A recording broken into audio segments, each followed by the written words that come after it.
Oi, pessoal, tudo bem?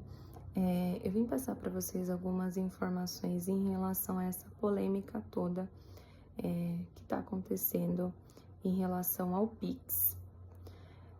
Para que a gente comece a falar sobre esse assunto, tem algumas questões e algumas palavrinhas que parecem simples, mas que precisam ser esclarecidas. Foi editada essa instrução normativa no ano passado, que incluía o envio de informações pelos bancos em relação ao Pix e também a transações realizadas com cartão de crédito e débito. E aí começou a se falar em quebra de sigilo bancário, em taxação do Pix. Então vamos lá. Em relação ao sigilo bancário, pessoal, esse sigilo ele é garantido por lei há muito tempo. E ele refere-se aos dados dos operadores de determinada operação financeira. O que isso quer dizer na prática? Quer dizer que as informações em relação a, por exemplo, CPF, endereço, nome completo de alguém que faz um envio de Pix, TED ou DOC para você, não pode ser quebrado. Então a Receita, ela não recebe o nome da pessoa que te enviou um Pix ou que te enviou um DOC ou um TED, mas ela recebe o valor que essa pessoa te enviou. Então ela recebe um relatório lá todo mês de que você recebeu R$ 400 e não vem especificando os dados de quem te enviou ou para quem você enviou, somente os valores.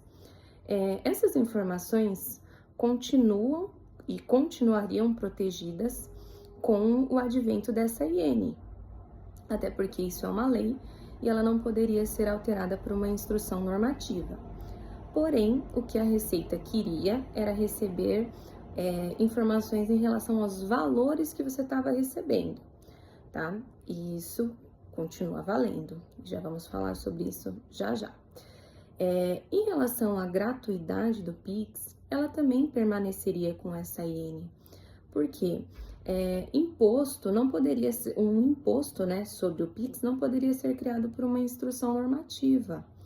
Então, o objetivo da Receita Federal nunca foi taxar o Pix, mas sim saber quanto que você estava recebendo de Pix ou enviando. Ele não tem o intuito, a Receita não teria o intuito de que essa operação financeira começasse a ser taxada, tributada, né, tarifada pelo banco ou tributada pelo governo, como é, por exemplo, com o DOC e o TED, em que a gente paga o IOF.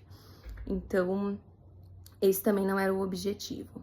O objetivo dessa instrução normativa era saber se, por exemplo, você estava ultrapassando a faixa de isenção do imposto de renda.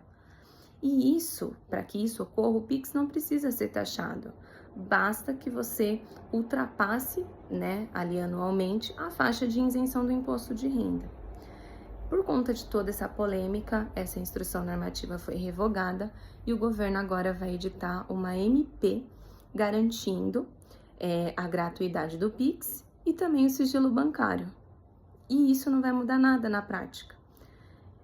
Por quê? As informações, os valores que você recebe decorrente ao Pix vão continuar sendo enviados para a Receita Federal, assim como já acontecia com outras operações há muito tempo.